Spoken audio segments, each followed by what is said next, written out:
Good afternoon. It's barely afternoon, 12:22.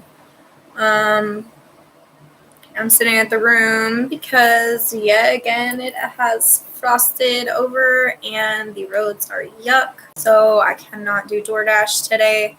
I need to be making money, but obviously I'm not. So I figured I would catch up on a little bit of reading before I start working on my other things. A project that I want to get done. It's taking longer than I thought that it would, but right now I feel like I need some literature in my life, so I'll share it with you. I've been reading this live a little bit. Once I started it on Facebook, and then I decided to start going live on YouTube shortly thereafter, so I kind of continued it in one of my other lives. I don't remember which one. Once they're posted, I really don't go back and watch them too much. So beauty. I want to know if you can see beauty, even when it's not pretty, every day, and if you can source your own life from its presence. Mitch brings Sarah flowers, a magnificent bouquet of color, purple and scarlet gladiolus, exotic birds of paradise, or Angie tiger lilies, all surrounded by fragrant boughs of eucalyptus. He brings flowers every Friday, even when he comes to share the evening when he comes to share the Shabbat meal. Sarah greets him at the door and receives the flowers into outstretched arms with exclamations of delight. A tiny dark-haired woman, she buries her face in the flowers, revealing in their scent and shapes and colors, examining each blossom. She thanks Mitch again and again, telling him how wonderful he is, how sweet and how thoughtful, how cared for and how special she feels. Mitch grins uncontrollably, and Sarah kisses his cheek. "You've changed," she said, with real pleasure, stroking the front of his freshly laundered shirt. His ears turn red beneath the ends of his curling, still damp hair. "Of course," he says quietly. "I wanted to look." He hesitates, embarrassed. "Nice for you." She reached up on tiptoe to kiss him full on the mouth. "You do. You look beautiful." Mitch walks to the table where I'm sitting. A man of 39, he suddenly looks like a boy of 16.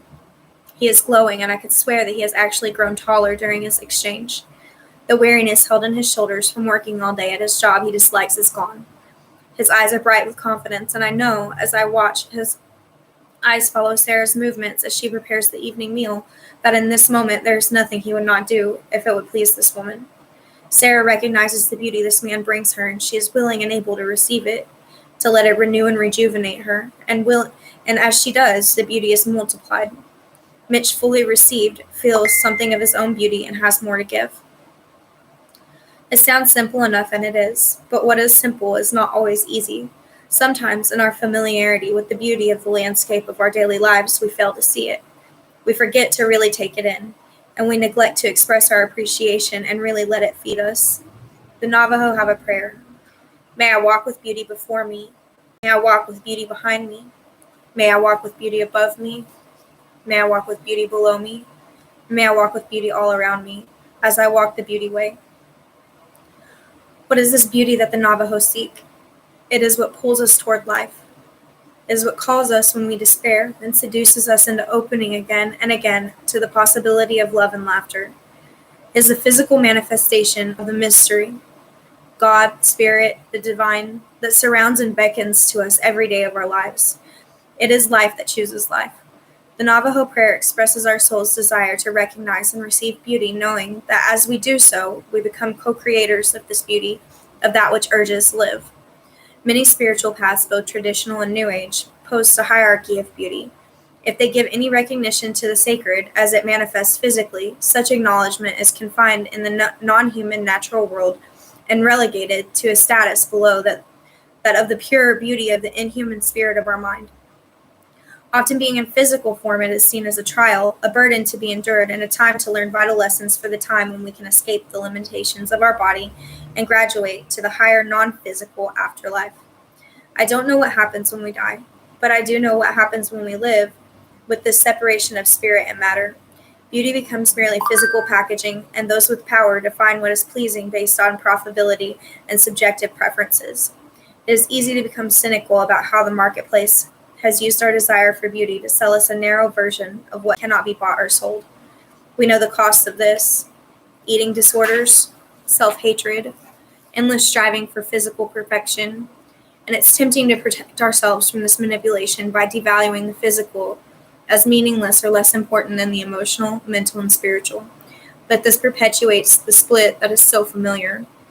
The separation of spirit and matter leaves us with the spirituality that lacks the vitality and fire of the physical, and expressions of our creativity and sexuality are cut off from the depths of our hearts and meaning of our souls. Physicality is a gift. It lets us literally touch one another. I'm not interested in theories or practices aimed at getting out of here. I do not want to focus on preparing to go to heaven or evolving into formlessness. I want to learn how to be here fully in this body, in this world. And I want to live in a world infused with the power of the erotic physical sensation, inseparable from heart and soul, that calls us to live. When we live erotically, the meaning enfolded in our very selves is unfolded as we touch and are touched. This is beauty.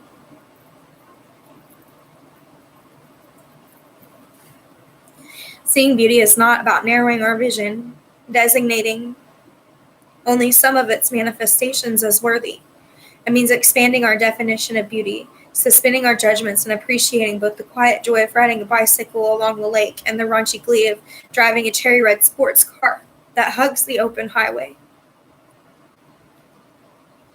It means accepting the truth of being a middle-aged woman and is reflected in both lines and sagging muscles of my face and belly and the shine of my eyes. Seeing beauty is about broadening our ability to recognize the interconnections of all manifestations of life and delighting in how the smells and sounds, tastes, and sights that surround us conspire to draw us toward living fully. I want to touch the power of life-giving moisture and recognize the smell of the sea where it caresses the shore and the scent of my sweat, and the salt of my tears, and in the slippery wetness that pours from between my soft thighs when I am well loved.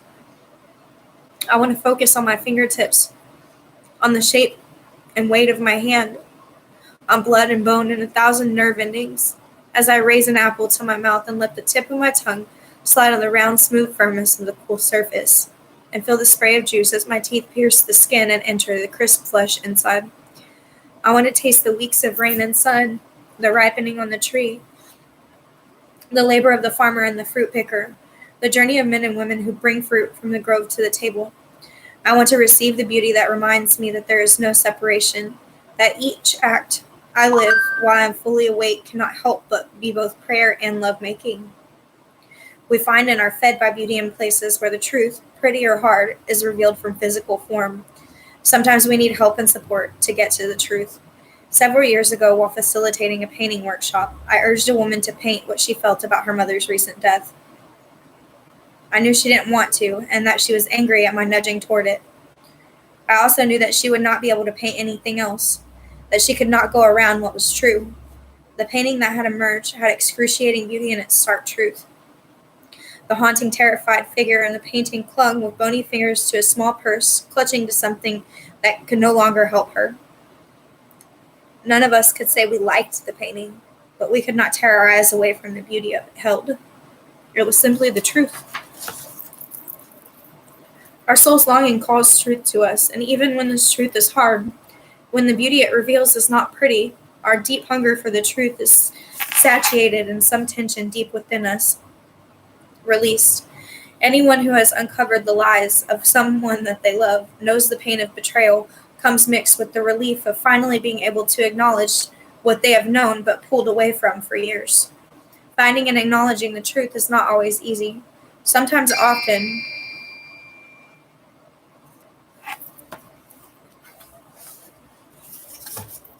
my boo.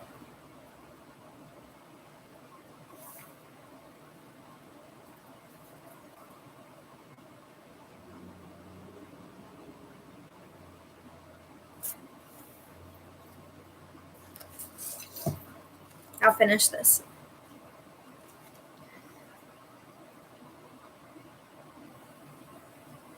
Sometimes, often, we don't know what is true. Of all the phrases frequently used in the New Age movement, I think the one I dislike the most is "this is my truth." I've heard this phrase used to justify blatant self-importance, delusion, and disregard for others so often that I wince when I hear it. I understand what people are trying to say when they use it. It is a reminder that in our ordinary consciousness we have no access to absolute truth and cannot claim that our way of seeing has a monopoly on knowledge or wisdom. It is an attempt to find our own inner authority, to resist giving over the authority in our lives to something external, church or state, family or business, all of those voices that profess to know what is best for us. But in a legitimate effort to claim authority in our own lives, we forget that there is a reality beyond our limited perception. If not objective, at the very least, intersubjective. If I get up tomorrow and see two suns shining in the sky, the first thing I will do is ask someone what else they see. If they do not see two suns, I will probably go to the eye doctor assuming something is wrong with my eyes. I will not insist that my truth involves there actually being two suns in the sky. We can be, and sometimes are, wrong. Knowing this, we can create community where we can check to see if our perceptions have any intersubjective truth. Of course, ultimately, we must decide which perceptions we will grant validity. But to insist that my truth and your truth have no meaning place, that I do not need to consider other perspectives, to be unable to imagine that I may be wrong about what I think think or see or feel at any given time, is to invite narcissistic mayhem. Nowhere is this more prevalent and dangerous than in the psychological and spiritual communities that focus on personal growth. I'm often discouraged to see intelligent men and women suddenly put their thinking minds on hold and accept unfounded conclusions without evidence or explanation.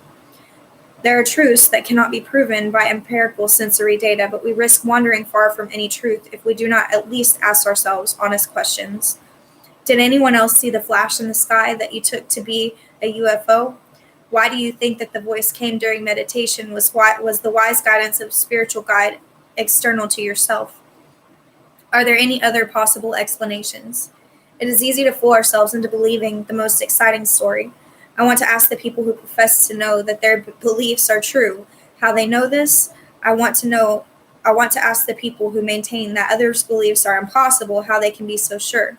I've had dreams that included information, names, dates, and events. I can historically verify information I could not have known from my waking life. Are these past life memories? They could be, or they could be a result of somehow tapping into a collective unconsciousness or being given something from spirit I don't know. What I do know is that these dreams feel important, so I explore why these stories, of all possible stories, come to me.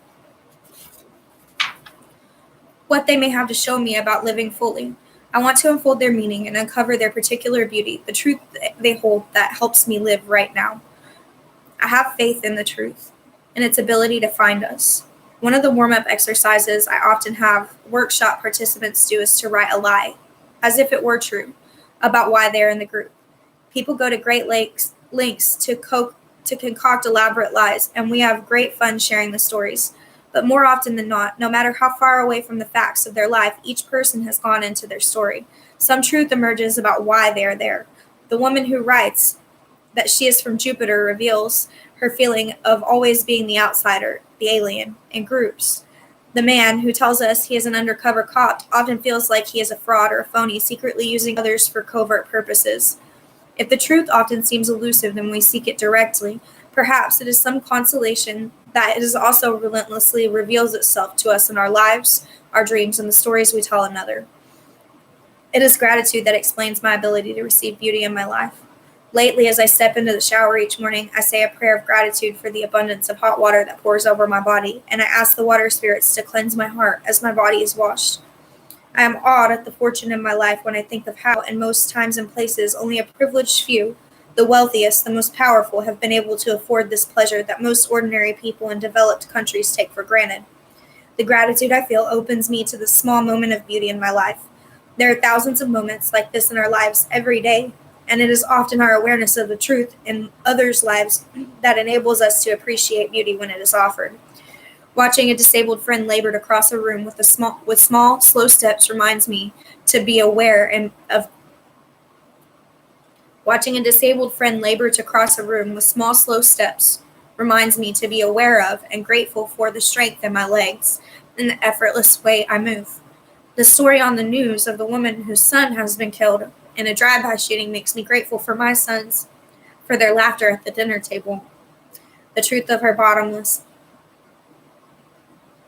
sorrow calls me to greater patience with messy rooms and neglected homework.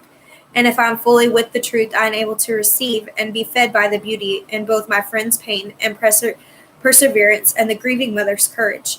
This is how death, the inevitable cycle of change in our lives, becomes our ally. Our anticipated loss of what we take for granted reminds us of what is precious, of what matters and what does not, of the meaning and pleasure of being in physical form. Tell me, can you see beauty? Can you let it renew your commitment to life every day? I don't want to wait for death to be near to receive the beauty in my life. I want to be awed every day by the truth, pretty or painful, and let it open me to the beauty that surrounds me and draws me deeper and deeper into my own life. All right. So my boo is about to be here, so I'm going to end it there. I will be back probably tomorrow with failure. And then the commitment. Thank you for joining me.